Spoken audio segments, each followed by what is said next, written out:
Hey, good morning, good morning, good morning, or whatever time of day that you're watching this. Welcome to the Abigail Olaya Show.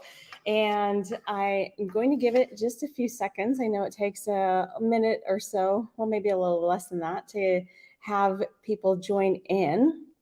And wanted to, just start this morning off with wow. I always start my meetings off with a positive focus, and I've been feeling so energized for today. And one of the things, my positive focus, is that this morning, two of my three girls got up on their own, went and started getting ready on their own. And that I was like, what's going on here? Am I in a different world? Am I in a dream? Like, is something going to happen? All these crazy thoughts running through my head. And I took a deep breath and thought about it and said, okay, let's accept the gift, let's be present. And so I really centered myself in the love of watching my girls get themselves ready. And then I asked them, I said, what made you get ready on your own today? And then she says, well, we talked about it and we were like, let's surprise mom. And I was just like, oh my gosh, like I just felt so much love. So what a beautiful way to start off today and to start off the Abigail Olaya Show. Welcome and thank you for joining me. And really, I started thinking about what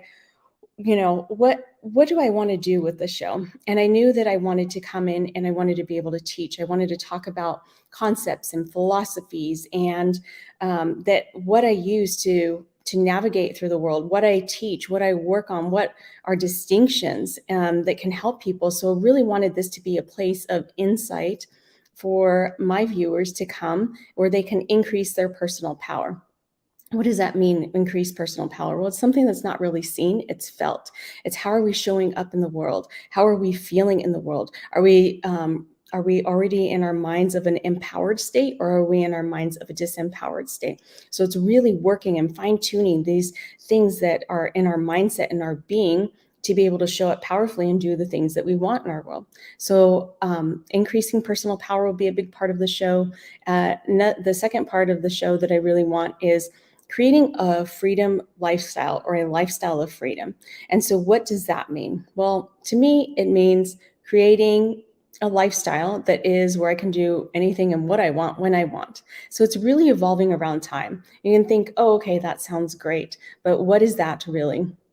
Well, what it is it's really being able to, where I can create, I'm just basically creating, what do I want to do? What do I want to say yes to? And what do I want to say no to? What do I want to spend my time on? And it's talking about majority of the time. And so it's like, okay, I may, get up, get my kids ready, get them to school, then come and work, and then go pick them up because that's the lifestyle that I designed, that I wanted, and then work at night. And so, that's really creating the freedom lifestyle. So what is it? What do you want to spend your time on? Because time is the asset that we can't get any more of. We can always go get more money. We can earn more money. We can find ways to do things like that. But time is limited, if you will. And so really it's creating that freedom lifestyle. I have a couple notes here. And then the last one is really helping my viewers to really gain the confidence to live the life that they desire. You want to go travel? There's a way. You want to spend more time with your kids and be a working professional and have a career and have impact in the world? There is a way. And so really, when I think about today, I was like, okay, well, this is what the show is geared for. A lot of people don't know me. They don't know my background. You don't know maybe my story or all of it, or how I got here today, why those are my areas of focus. And so I thought, okay, well, I'll do the first show and it'll be just like an overview. So you get to know me and get to see where it is that I come from and some of the influential pieces of my life that impacted where I am here today. So with that, I'll share a little bit about me. I am a daughter, sister, wife, mother, friend, businesswoman, and confidant. I am Abigail Olaya. I am married to the love of my life, Edward Olaya, and we met in high school. I am the most loving and caring, supportive, nurturing, patient mother to my children. We have triplets who are Audrey, Ava, and Adelina. We have a special and irreplaceable bond.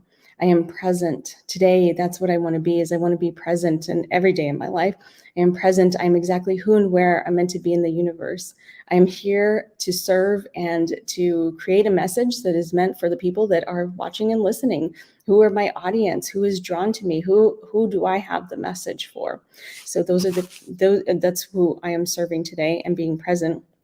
I'm an entrepreneur, a teacher, advocate. I'm also a coach. And I'm so passionate about helping others achieve more than what they thought was possible and to 10x their lives through mindset and being. And so, really, that's a piece of who I am. And I wanted to share that with you. I have like 50 declarations that I think it used to be 47. I've added some along the way. And really, I go through these every day. How am I showing up in the world? And those are a piece of it that I wanted to share with today. So as I was thinking, what do I want to create the first show? What do I want it to be about? Yes, I know it was going to be, my journey, a piece of that. And so I started looking at, is that really relationship? Is that like relationship with Edward? Is that, the journey to motherhood? That was a whole journey in itself. And I looked at different aspects of it. And then I decided I was going to make it on really like entrepreneurship and what I'm doing. And so when I started thinking through of it, I have this way of being able to take something and create a visual from it. So thank you, Nicole. Hi, Ryan. And so I created hello, Lori. I created a visual, and what it was is basically like a timeline as I was going through this. And so here I am today as a successful entrepreneur for over 13 years and a mother of triplets and also a wife and, a successful coach who loves helping women leaders and entrepreneurs 10x their lives. And I started going back and I was like, okay, well, what's like the first memory? Like what do I have that, going back into childhood? And it was really, I had grown up with my dad having a small business entity, but the bread and butter of the family was his corporate job. And he was the sole provider in the family for monetary. Of course, my mother was a stay-at-home mom and took care of us and went to school, took us to school, was involved in a lot of school activities. So there was that kind of dynamic that I grew up in. And my earliest memory of having like entrepreneurship was really thinking back to had to be like junior high. And I know it was definitely before high school. And so my dad had this old Dodge van and I was like, okay, I'd seen my brother. He was always outside working with my dad on fixing stuff, fixing the cars, doing project stuff, whatever it was that my dad was working on. So he was very had that mechanical capability and knowledge with that. And he's 2 years younger than me. So I think I don't know, what's junior high, maybe around somewhere between 10 to 12, maybe I was. And so he's 8 to 10, depending on where we're in that range. And so that was I had this vision. I had, okay, we're going to fix up this car and we're going to sell it. That was how we were going to make money. I didn't know how we were going to do it. I didn't know where the money was going to come from, but I remember being so solid and that we were going to fix up this van and then sell it. And so, here I had to go and enroll my brother, who was like I said, 2 years younger than me. And so I went and talked to him and he just didn't have the same vision. And so the project, just needless to say, never took off because my workforce potential was very limited. We lived in a very rural area in Laveen. It was before it was very developed. The neighborhood was pretty spread out, and there was a lot of older people in the community or older kids. So there wasn't really like that. A lot of kids that I went to, it wasn't any kids that I went to school with that lived on where we lived. They lived in different neighborhoods, and so again, my workforce was limited, and then that kind of just fizzled out and ended there. Well, then I went on, went to high school. And when I went to high school, I decided that I was going to go to one that was 14 miles away from our home. So they had this medical magnet, like this program where kids from outside of the district could come and they could take a bus in. They would bus the kids in for these special programs. And when I was probably around fifth or sixth grade, I had decided that I was going to be a doctor. And the reason why, I remember it so specifically, the reason why I selected doctor is because it really spoke to my heart as to helping people. Like, it was a way that I could help people. It was also a way that I could always be in control of helping my own family, taking care of for my family. But it was mostly helping people. And I had heard of like these projects where people would assemble doctor teams and go outside of the country and do, service to these people that needed care that were unable to have access to it. And that always spoke to my heart of like that big goal, that big vision, that big being able to have an impact on people on a daily basis, and then like at a much like grander level. And at the time, I remember also thinking like the options were limited. I just, in the top of my head, were like five, right? It was like teacher, and that didn't really speak to me at the time. I also knew it wasn't very highly paid at that time. And then there was lawyer, and I was like, okay, that's like prestigious. It also comes with, I don't know that I can ever defend somebody or stand for them. This is again fifth, sixth grade mentality of like looking at it and going, that's not, nah, doesn't, they have a bad rep. So just stepping outside of that. And then there was, firefighter, police, and that wasn't really available to females at that time as an option or as a consideration. And it wasn't something that spoke to me anyway. And then there was doctor, and doctor had high status. It had ability to earn a lot. It had importance. It just had a lot of the things that like really spoke to me. So from like fifth, sixth grade, I had determined that I was going to go to med school. I was going to be a doctor. I was going to be a pediatrician. I was going to help children. And that's what it was. And then, so I chose in high school to go to this medical magnet because that was along the way. So my parents supported that because it was along what I had already been declaring. And I went through the medical magnet. I met my best friend, Rebecca, and we had met in sophomore year, and we were like, let's graduate in 3 years. And we kind of just threw it out there. We didn't ever really have a plan. And then somehow it still came together. And like at the last minute, I mean, she was more on track. She was ready to go in 3 years. Not that I always had the credits, because I went into high school with high school credits already, having earned them. And so I had additional credits, and I had to take like a class or two. And so anyway, it came down to the time where I was like, all right, peace out, I'm leaving. And I decided to graduate on my junior year. And when I did that, now it's going into college, right? And so I met my husband in high school, and it was like this big turning point of like, where am I going to go to college? And so I didn't even really know about outstate colleges. I didn't know universities. It was always deemed in my family, you go to university, you'll go to university. So it was like I didn't know anything else. I was going to go to university. So I went to university. You have to pick a major. And I ended up picking chemistry with emphasis in biochemistry because that was the logical next step. And so anyway, I go through and I end up having a big car accident. I was hit by a drunk driver in my junior year, I think it was. I don't know, might have been senior, whatever year it was. I was hit by a drunk driver, and that altered and rocked my world in so many ways. And so, so then, I ended up recovering from that, finishing off school. And then I went and started working for a blood testing company.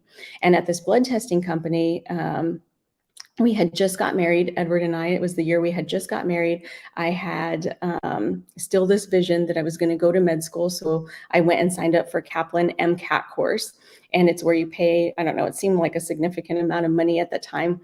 And I went and signed up for it. And I was like, okay, if I'm going to do this, I did not want to even think about studying. And I didn't know what was transpiring inside. It was like, no, I'm supposed to do this. There's a reason out there. But inside, it was just like all the alarms, all the signals were going off. And it was like, I don't want to do this kind of thing. And so anyway, I signed up for these courses, and I would go to them, and I was supposed to come home and study, and I didn't want to study. And it just wasn't speaking to me. And it was like, okay, like I was on this path that I had declared, or I had deemed that I needed to complete, because that's what I do, is I do what I say I'm going to do. And so everybody's counting on me to do this. And so, so it got to the point where my sister-in-law was also studying to go to med school.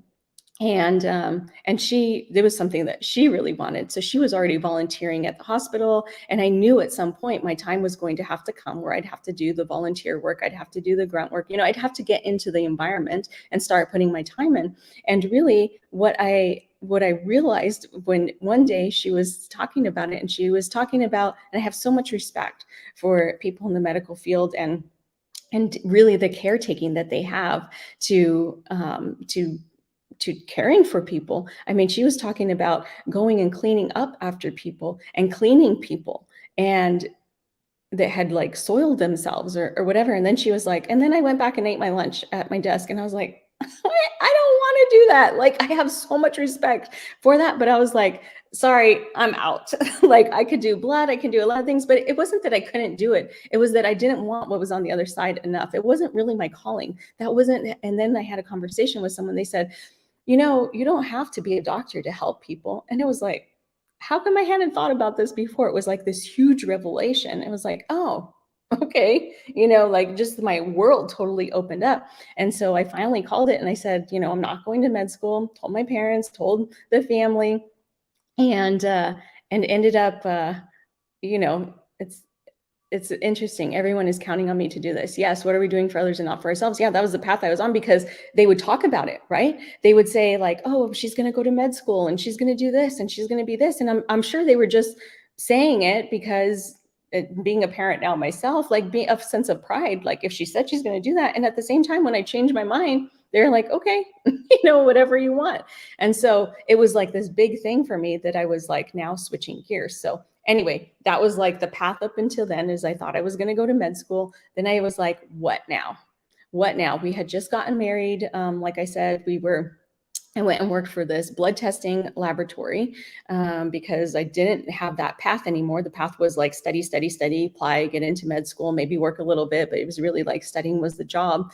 And so now I didn't have that anymore. So I went to work for this blood testing company, and it didn't really bother me. It was just not something that I wanted to do. I was able to do it and get into it because I had a chemistry degree with biochemistry emphasis. And so it was easy. But I was working the night shift. I was working from 2 a.m. to 12. And yeah, I'm a night owl, but it didn't really work for my lifestyle. And for having been a newlywed with Edward, we had opposite schedules. So I remember coming home and I would sleep, and then he would come home later. And it was like towards the time of when I'm getting up, he's going to bed. And so it was just a really weird schedule. And I did that for about 3 months. And then I got the call. Like, it was like, I didn't know what else I was going to do, but I kept, searching and like thinking inside, like, what is it? What am I going to do? And a calling I put out to the universe, and then I got a call, and it was an employer that I had worked for years before. And so I had been working for them when I had my accident. Obviously, that terminated my employment because I needed time to heal and recover. It was pretty severe. And so they had called me. This is 3.5 years later of when I had worked for them. They called me and they said, hey, we remember your work ethic. We remember your capabilities. Like, we have a new opportunity. We think it'd be great for you. Will you come in and talk to us about it? And so I did not want to be at the blood testing laboratory. I was like, hello, I will be there. And so I went, and they presented this opportunity. It was a project management position. And it was basically, their data was all over the place. And they were trying to put structure. They had grown. So I met with the owner and the head VP. And it was just, they just created this thing. And it was like, it sounded so exciting to me. I was like, yes. And it wasn't just because I wanted out of the blood testing. The blood testing laboratory, you basically came in every day. And I get that this is, a great thing for some people. It wasn't a fit for me, but you came in every day and did the same tests, ran the same tests. We're very technical about it. We're very, it was just like for 10 hours. And yes, it had importance, but that again, wasn't my calling. It was a stepping stone. So then here I am, I'm talking with the engineering company, and they're presenting this offer. And so I said, okay. And as much as I wanted to say yes to them, I paused. And this, I think, was a turning point in my life. And it was something that I think my dad really set me up for, because he was always talking about, with your chemistry degree, with this, you should be earning X. And it was a high number in 2003. You should be earning 50K with your chemistry degree. So I always had like going up here. It wasn't like I was ever trying to just be in here. It was like, okay, that was the bar it was shooting for. And so anyway, this engineering company is they're coming to me. And so I said, okay, well, here's the salary I would like. I don't remember exactly what I negotiated for, but I know that what they offered me, I was like, no, I'm going to ask for more. And I did. And why I'm sharing that is because that was like a pivotal point. It was like, okay, if they say no, stay stuck with over here when I've been wanting to get out, or stand for what I wanted to stand for, and create from that. And so I stood in it, and I was like, okay, in those moments, like I remember my heart racing. I remember, secretly calming my breath to bring myself back down, and being so young at the time. And so, yes, Ryan, thank you. They remembered my work ethic. Who are we being, right? I didn't know about being back then, but like that is what led to this opportunity. And so they came back and they said yes. And not only did I negotiate my salary, so they were contacting me in December. I wanted like a little bit of time off, like, I don't know, a week or something. So I'd put in my 2 weeks notice, then I wanted like a week or something. And then I was going to come and start in the new year. And they said yes to all of it. We had negotiated and created something. And so it was like, I was willing to walk away from it to be able to stand. And I think that where I didn't know it at the time, maybe necessarily. I mean, I was willing to do it, but now looking back, it's like those moments of where fear comes up, like the fear of losing that opportunity could have withheld me and could have started me at a different starting point. And so it's really like, how do we tap into inside and be able to go from there? So that was my time with the engineering company. This is about 2000. I started with them in 2004, and I loved it. I came in, and it was still a company growing. They were rapidly growing. Their test results were all over the place. I loved being able to come in and be like a hero.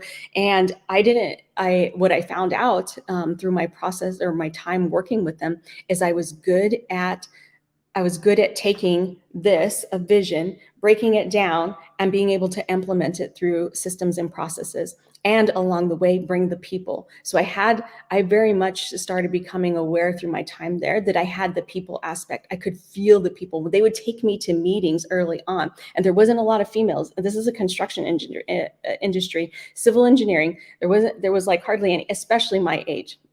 24 at the time. And so they would take me because I could like feel and work a room. They didn't ever say that, but I could like help them navigate it, instead of like, I don't know, they were in their heads. They didn't like the way it was talking. Like I would be able to interject. I'd be able to, so they called it their dog and pony shows, their presentations that they had to go and do to be able to acquire new business.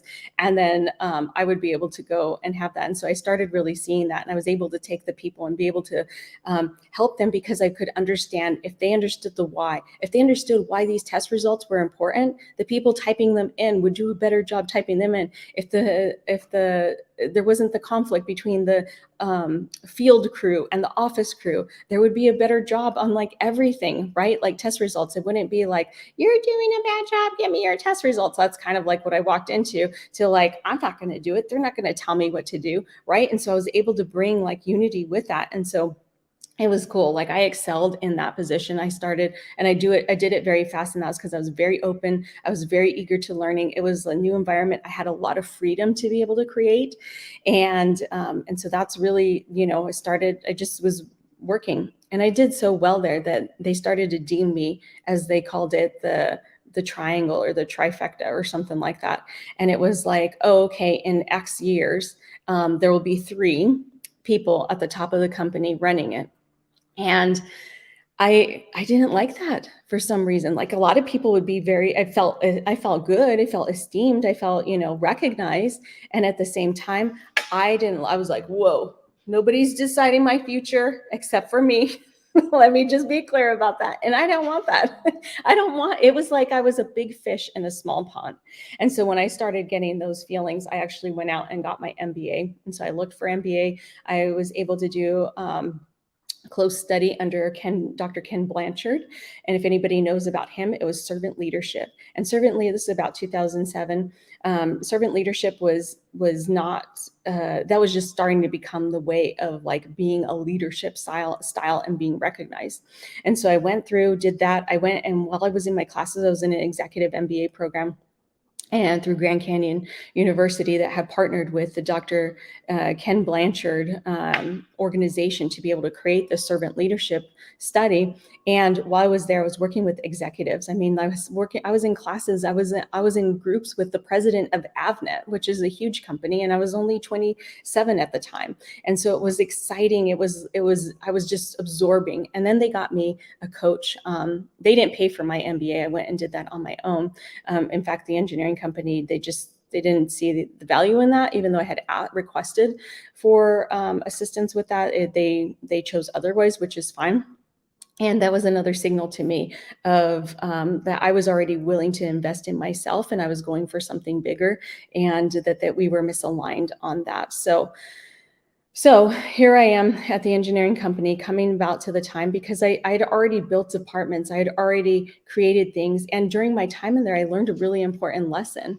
And hey, Alex, and I had learned a really important lesson. And that was, in the beginning, I was like this. I was trying to hoard departments. I was trying to, I had the information, I had the knowledge, I had what this was, until one day, the owner of the company had a conversation with me, and he said, hey, if you're, the only way to move up is to get to put that through for more people. So I taught people, I trained people, I was really good at all of that. And it was my most exciting days, the days I was teaching or training or doing something like that. And it was also the days I'd go home and I'd be like exhausted, wiped out, and in a very good way, in a very, very good way. It was like I gave it, that was where I was at. Right. And so then one day he was like, you're doing all these great things, but you're stuck. And I was like, what do you mean?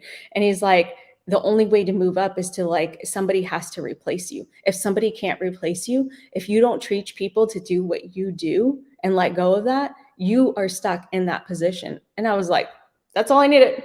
Done. Nope, nobody's stopping me from going up. And so anyway, I started creating my replacement, because I'd created departments, I created other things, I created structure, but I was hoarding and holding. Like, this made me powerful, like to have all of this under me. And so I started creating that. Once I created my replacement, it was like, okay, what's next? And it wasn't really anything that was like that exciting. It wasn't, it was just like, okay, my time here is over. I saw it as. And so I ended up parting ways with them, and very grateful. But in that time, what I started to say is they brought on a coach for me. And that was my first experience ever working with a coach. And it was towards my middle of my time period with them.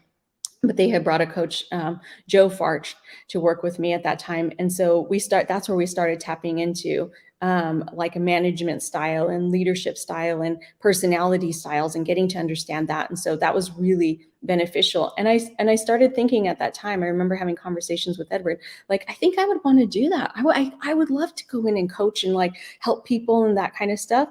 And then I put the brakes on it. And I was like, I don't want to be traveling. I'm not going to travel. I don't want to be out on the road like that.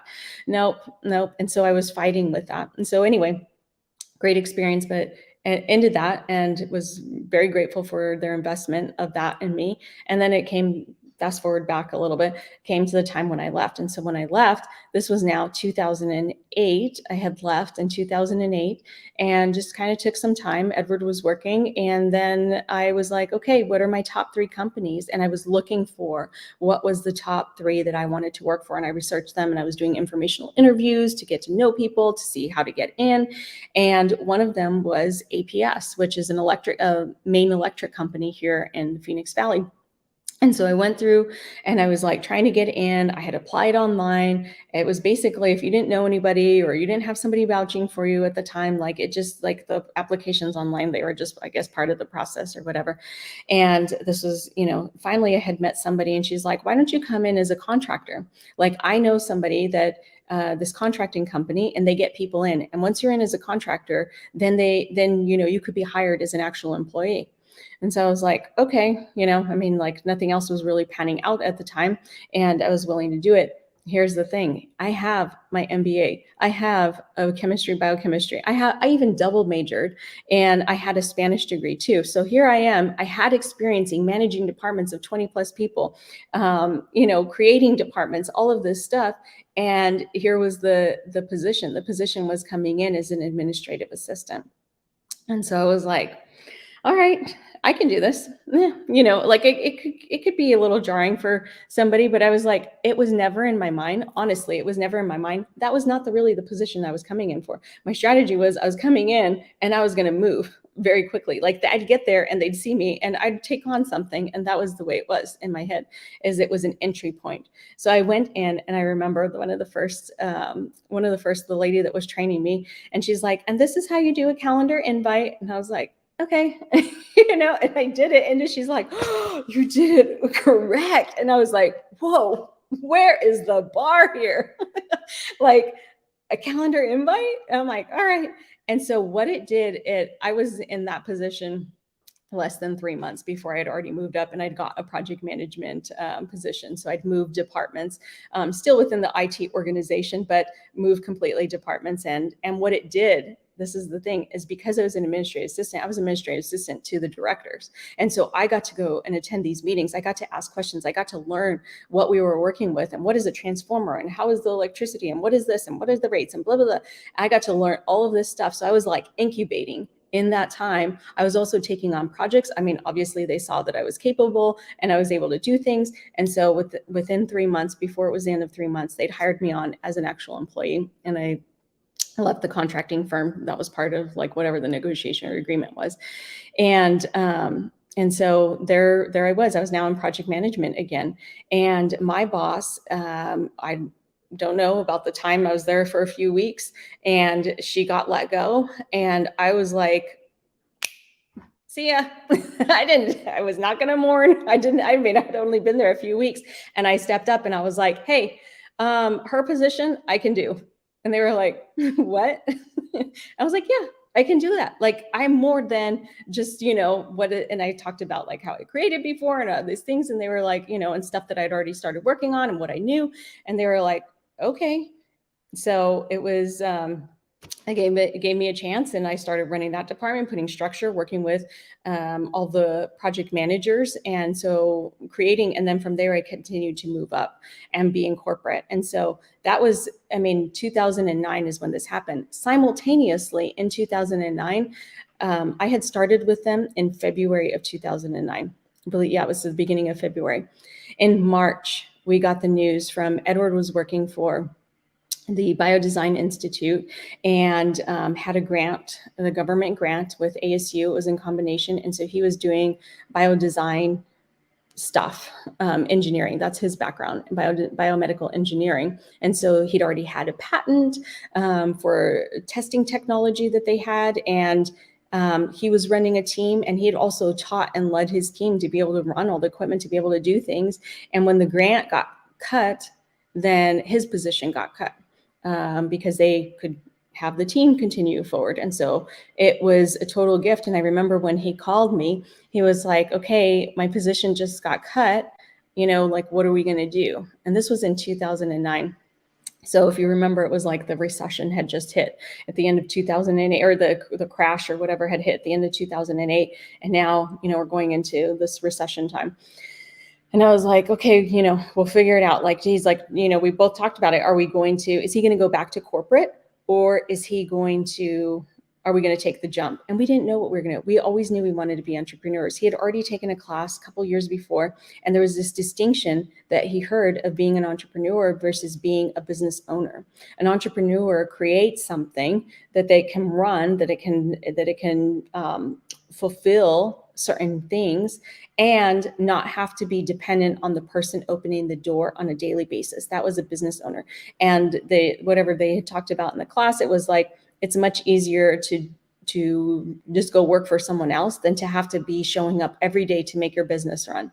And so that was a distinction that we had, is that we wanted to be on that level of what was created for us as an entrepreneur. So we were always trying to figure out, what can we create? What can we invent? Like, what can we manufacture? Like, what is it? Like, we had all these crazy ideas. We had, when you're putting up the Christmas lights at Christmas time on the outside tiles, they had these little like plastic clips, like, somebody invented that. Like, I was trying to always look at like, what would make our life easier, and come up with something like that. And then finally, we had wrote a list down, and we had already been hosting this annual Halloween party. We had done it a couple years. So we did it in 2007 and 2008, and it was growing. It grew the second time. It was so much fun. Oh my gosh, we like went all out, and we had like the first one we had rented 2 15-passenger vans, and we had people came dressed up, and we had designated drivers, and you'd go out and you had to take pictures of, doing like all clean, fun stuff, not vandalizing anything, but like get a stranger in the grocery store to wrap you as a mummy. And then people would come back. So there was, it was an experience. It wasn't just like a party. It was like an experience that we had created. And so we had done that a couple of years in a row. And we also loved having family over and hosting them. And so we got to the point where we wrote down, what would we be good at? What would we be good at? And we wrote that down, and it was like taking our skill sets and what did we love? And hosting events was on there. And so we were like, okay, like there was an opportunity. We saw this wedding venue that was close to our house, and we had stopped by, and they were asking like, I don't remember, 5 million or something for it. And we're like, okay, we're in our late 20s. like that's not going to happen. I don't know. And then one day, so then, let me make sure I'm on the timeline here. So March 2009, Edward got the news, and we were like, okay. And I think they gave him like a month or something like that. And before it was like actually cut. And we decided, we were like, we're not going to go look for another corporate job. We're going to go out and figure it out on our own. What is that? What does that look like? And so we did. And then June came around, and we happened to be driving by this venue, and it had this big white homemade, it wasn't commercial, it was a homemade with red letters, for sale sign outside of the property. And we had known of the property before. This wasn't the one that we had stopped and talked to someone previously. We had known of this property, and we ended up stopping and stepping foot on there, and was like, yep, I could see it. I could just see it. It was on a pecan grove.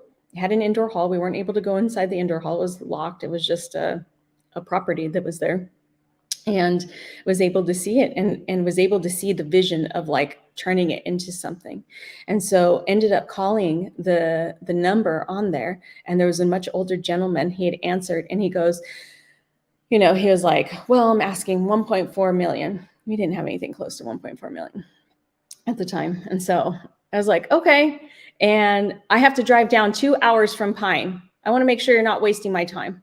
Nope, not wasting your time. We're very interested in the property. We want to come and see it and speak to you. It wasn't a lie.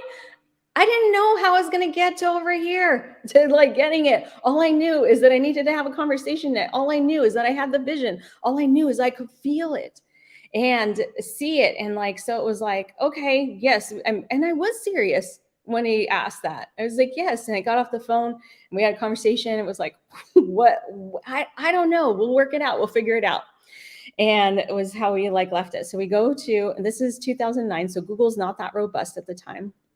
And go to the internet to look up this guy, and there's very little information. I mean, he's much older. All I could find was, he was from Italian and had learned cooking from, I think, his dad, and liked wine. And at that time, we weren't wine drinkers. We didn't even know like what was good wine or anything about wine. And so we went to the store, and we bought what was a nice bottle of wine, whatever that was to us at that time. And I came and put a bow on it, like just a ribbon bow to make it look nice, a bow. And then I had already got from Vistaprint, and it makes me chuckle because if anybody knows, Vistaprint at that time was offering free business cards. And so I had these black business cards with like diamonds, I don't know, like kind of like thrown out, like it was like, that was the design. And I put, our company name was Exquisite Design and Events. And I put my name on there, owner. And I wasn't trying to misrepresent. It was like, no, we were really going to create this business that was going to be called this. And so I put that on there, and we gave it to him. And then that initiated the conversations. And so we were very upfront afterwards, like, hey, can we lease it from you? Can we, what would that look like? And after, getting to know him a little bit, and he's like, I'm not interested in leasing. I only want to sell it. I've already leased it twice. And the story was that he built it for his children to run in. because in the back of it was this private community. And so his vision was that family would live in the back. His children wanted to run it, and it would just be like this private area for the grandkids to grow up in. Well, he said his children ran it for just only a few months, and they said it was too much work, so they backed out of it. And then he was stuck with it. Then he had another catering company come in to run it. And I don't know, remember what period of time that they ran it for, but they were unsuccessful. And now here we are in 2009, and he's wanting to offload it. And we're like, lease it to us. Like we can do it. We can do it. And so he, we were like, we'll give you our credit history. We'll give you like, here's what our assets are. Very little at the time, but like, what do you need to show? Like we were willing to put whatever information down for him to consider us. Like we're serious. And we said, okay, let us go and we'll create a business plan. And throughout that time, we continued conversations, discussions and stuff. And we took about 3 months to create this business plan. And I didn't know how to create a business plan. You didn't really create a business plan in your MBA. And so it was like some kind of like software that had like a template. It was like asking you like, who's your ideal clientele? Who's this? What is this going to look like? Where are your projections? Things like that. And so I was able to, we worked on that. And throughout that time, we'd called venues and we were like, hey, we're looking to get in the industry, and some were nice, some were not so nice, to put it nicely. And we went and toured them, and, like all this information we were trying to gather, like, hey, you don't have to tell us your numbers. This is what we project. Is that along the lines? And so, like I said, we got some responses, some not so much. And then we went back to him. We were like, here's the business plan. And he took a look at it. We left it with him. And then it started opening up the doors. And then he was like, okay, the rent is $6,000 a month. It's like, $6,000? Like, are we going to get $6,000 a month? So then we started going out and like speaking to banks, and we were like, hey, here's our business plan, and this is what we're looking for. And it was like every time it was like, thank you, handing us back the business plan. Like, we really see you guys have potential. But I mean, this is after the 2008 crash. We're going to banks and they're like, I can't do anything for you. I'm really sorry. And so it was like bank after bank after bank that we had that. And they, maybe I think one bank, I remember this lady giving us a little bit of feedback. I don't remember what it was, but they were all like, yeah, it looks great, but you're not with a business history, and what happened last year, and we're not really loaning, and this whole thing, and sorry, good luck. And so finally there was some program that we found that was willing to loan us $15,000, because with our car or whatever we had in our house or something like that, asset wise, that we could guarantee all of that. It was like $15,000. So like if we didn't fulfill the loan, then we would be letting all of this go or whatever. And so then, like our families, I think they were concerned with us. We heard feedback from them, and yeah, like I get it as a parent now. Like as I remember Edward's mom being like, "Are you sure, Papito? You went to engineering school? Are you sure you want to do this?" And he was like, "Yeah." And so, my dad being concerned, $6,000 a month is a lot for rent. And I was like, I know, like, we're working through it. And so anyway, his mom ended up getting 15,000, was able to give us a loan for 15,000.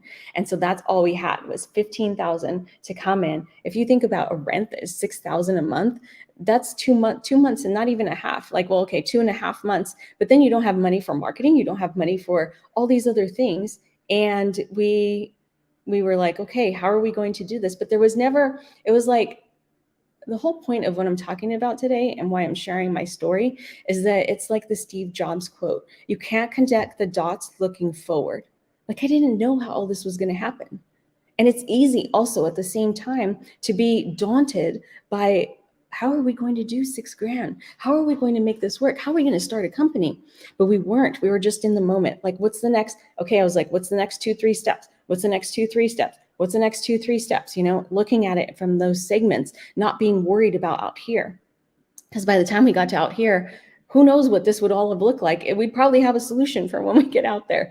And so that's really like the thread that I see through when I look at like how all these things, like med school, I thought that was going to be the one. I let that go. And then this engineering opportunity came up. I didn't know what I was going to do. I didn't know. I even considered at one time going and getting my I can't even remember what it's called, like the professional engineering stamp.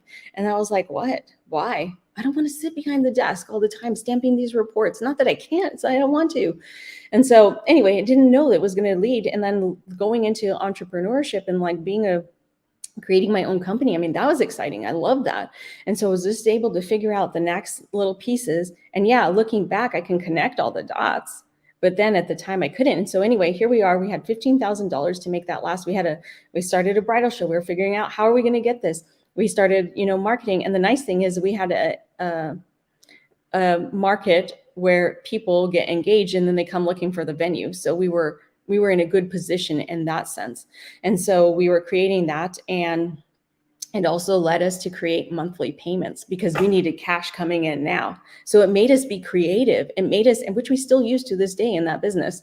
It helps our couples because they're able to manage that big investment in their wedding, and also makes it to where it's feeding the company at the same time. And so that's how we were able to really kick off and make 15,000. And we were very resourceful. I mean, we bought our first lawnmower on Craigslist. It was just a little itty bitty one that you ride for like $300. I mean, we got like our first, once we opened the catering company after actually opening the venue about a year and a half later, we opened the catering company. And then we went to a hotel that was like getting rid of their plateware. And so, it was commercial plateware. It looked nice. Like it was going to fulfill the need of like opening a catering company. And so we were able to do those kinds of things. And then fast forward, I mean, that was like 2009. We started a catering company because we were seeing that what was occurring in the events was we were having these caterers come in. They were either dirtying our kitchen, taking our supplies, because we had a full commercial kitchen, not providing the service level that we wanted. So we wanted control over that. And so that's how we started expanding and growing, and we started taking on. Now we're a full all-inclusive wedding and event venue for over 13 years. That is one of the top ones in the Phoenix Valley. So that was cool on that. That's cool on that end. And then here I am, and we have triplets. So we decide now we're at 2013, and it's like we go in for the ultrasound. We did IVF, which is a whole nother story. We go in for the ultrasound, and they count 1, 2, 3. And we had never talked about triplets. Yes, we had put 2 embryos in, but one of them ended up splitting. And so that's how we got 3. I mean, I guess we could have technically ended up with 4, but we got 3. And they kept asking, is he okay? Is he okay? And I was like, yeah, he's okay. he's just going through his engineering mind. Like he's trying to figure it out, he's okay. And so they kept asking the rest of the time. And so anyway, to come to the end of 2013, we now have, I think that the gift there, though there's multiple gifts, right? We actually got to start our family and have our family that we'd been wanting. And at the same time, leading up to that, we started creating the structure in the business for it to run without us being at every event. So we'd already had people, we'd already had event managers, we'd already had some of that, but we were there all the time because that's what we'd love to do. So when I got off my corporate, I still had my corporate job.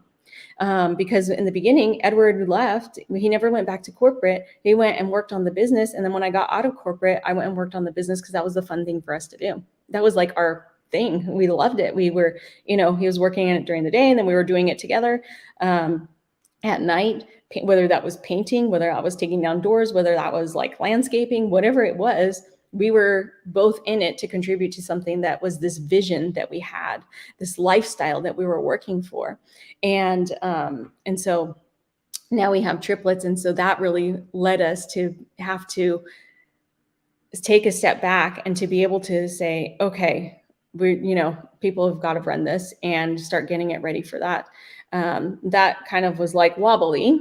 And by the time the girls were 3.5 months, I mean, Edward came in sooner, but it was like, in the beginning, I was like, you need to be here. You need to be here. I don't know, get somebody, I don't know. Like I'd already stepped out of the business when we found out triplets because that was high risk. And so to manage stress and things, I'd come out of the business because I was working corporate. And so I was just really adamant about like, no, like there's going to be 3 babies and they're ours. And I need you here. Like, I need you to be a part of that. And so anyway, so by 3.5 months or so, he had already been back in the business, but then that's when I started to come back in. And really, quite frankly, I've always known With, I mentioned in the beginning that my mom was a stay-at-home mom, which I appreciate and love. And I think that there's a lot of women that want that. And I knew when I was younger that that just wasn't, I wanted like career, and I fought with that for a long time. How do I have this career? How do I be a doctor? When I was younger, how do I be a doctor and have a family? How do I do this? How do I do that? And so that's really where, I've always had this desire to be able to have both worlds, and to be able to, that's where it comes from for me to create this lifestyle and this freedom lifestyle, and being able to have a high impact, and also being able to have my time with my family, or at least majority of like where I get to decide what that looks like. So the girls are born, then we went, and then 2015 I start working with Steve Hardison, shifted my world. I mean, that was like an answer to a calling that I had, and how I saw the world, how I showed up in the world, how it just completely changed my, I now knew what being was, and how mindsets. And so I'd always been interested in mindset, but the terminology I'd been exposed to around that was like being positive, right? And so it's not just about being positive, it's about being able to take things and shift things. And I had been doing that in my life, but now I got like the next level, like the upgrade of that. And so that really shifted things. 2017, we went and we did our first family vacation. We left for 7 weeks to Mexico. The girls were 3 at the time, and Edward and I, it's something that I wanted. I was like, hey, it's crazy. I don't know, whatever. I want to go do this. And so we went and did that. Then we came back. 18, we didn't travel. 19, we did a bunch of different trips. Well, 18, we did travel, but not in the summer. We went to Colombia. They've been, that's where Edward has a lot of family in South America. The girls have been traveling international since they were 7 months, was their first trip. And so anyway, there's all these other pieces. And then it leads me here to, and I, along the way, especially with my experience with Steve Hardison, I started thinking there was that coaching calling again. Like, oh, I want to work with people. Oh, I want to help people. Oh, I want to, and I'd already been doing it. A lot of the philosophies and concepts that I'm going to speak about have been refined, but there are things that like led me, like the negotiation, being willing to lose what's on the other side instead of being held by that fear, like being able to not have things all figured out. Those kinds of things are what I'm going to talk about on the show and really speak to. And I've refined them in being able to, continue to up-level myself, being able to invest in myself. And that's where I want to teach and want to help people. So anyway, after I worked with him, it was like, oh, but I don't want to travel. And now I have the girls. I don't want to travel. I don't want to do any of that. You have to do that. You have to go and do all this other stuff. You have to meet with people in coffee shops. And I don't want to do that. You have to go and like try and sell to people. And like, yeah, there's always going to be sales. I mean, people are selling everything. You've got an idea that's not even related to a business that you're wanting to make monetary off of. You're selling it to someone. You're either selling it to your family, you're selling it to yourself. Do you believe in it? There's always selling and something. So it depends on how you're looking at it. But it was like the way that I was framing it. And so I fought it. And then in 2019, Edward just signed me up for this course with Steve Chandler. And he said, here, I'm gifting this to you.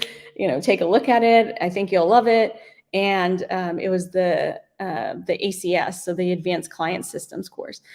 They had now gone online. It was no longer in person. And so I started diving into that. And I was like, oh, this is calling my heart. This is where it's at for me. And so here I am a couple of years later. And like last year, started doing my year of expression. This year is my year of slowing down. So it's not slowing down like I'm not going to do more. It's taking more time to be present in things, and taking more time to see the gifts, taking more time to be able to allow myself to hear my intuition, taking more time to enjoy my kids smiling or laughing, or whatever that looks like. It's just being able to, instead of running 100 miles an hour and and I don't even know, I'll have to go back and watch this. I think I slowed down in my speaking today. Slowing down in my speaking so that people on the other end can be able to have the pauses, can be able to get the messages, can be able to see, have moments to be able to absorb it. So this is what this year is. So here I am. I've been entrepreneur for 13 plus years. Have been doing coaching. I coach women, leaders, entrepreneurs, and we work on more than what it is that they think that they come for. So I have a lot of people that come from, want to talk about business, and we're working on mindset and the person as a whole, that's how their lives are 10x. It's because we're working on the whole, we're working on the mind, we're working on the being, we're working on how we're showing up, we're working on how we see the lens. What's the lens that we're looking through? If we see it as a fearful thing, or if we see it as, I'm trying to think of, a dangerous thing, then we're going to hold back. If we can just shift that, reframe it, and see where the gift is, where's the beauty, what's on the other side, because on the other side of fear is the desire. So what's on the other side of that we can tap into? How can we sit in that today? How can we be with what we want to be able to go out and get it today, not have to wait? There's this mixed misconception of that we have to wait. We have to go through all these steps and then get to a goal.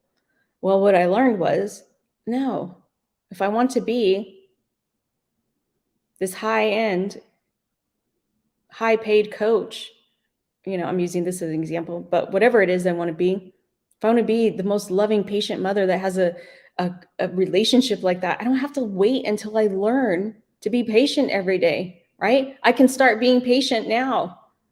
And then the next moment, and then when I fall, get back up. Okay, what did I learn? Reflect, come from that I already am patient. Not one day I'll be patient, because one day is never going to come. It's like going to the gym, and the New Year's resolution of going to the gym. Oh, tomorrow I'll go to the gym. Oh, this year I'll go to the gym. Oh, tomorrow. And before you know it, it's however long that's gone by. So it's really being able to shift the way that we look at things and sit in the being of who do we want to be today. And then also I work with my clients on self-love and self-acceptance, because I know, how can people look at me? How can you have it all? How can you have this loving marriage? How can you have this?